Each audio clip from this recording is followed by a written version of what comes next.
Hello friends, তোমরা সবাই কেমন আছো? আশা করি ভালো আছো। আমি তো আজকে ভোটের দিন বুঝতেই পারছো যে এত গরমে গিয়েছি আমি ভোট দেওয়ার জন্য বিকেল 4টার সময়। তো বাড়ি এসেছি বিকেল 6:30। তো বাড়ি এসে রান্না করছি চাল কুমড়ো, আর কালকে মাছের মাথা নিয়ে আসছিলো, সেটা তো আমি সকালে রান্না করতে পারিনি। সকালে রান্না করেছিলাম ভেন্ডি আর উস্তো ভাজা, আর কালকের মাংসর তরকারি ছিল সেটা।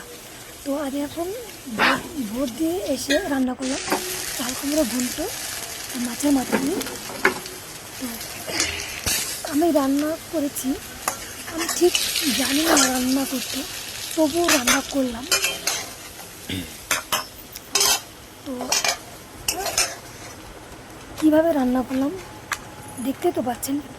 Tata, bye bye.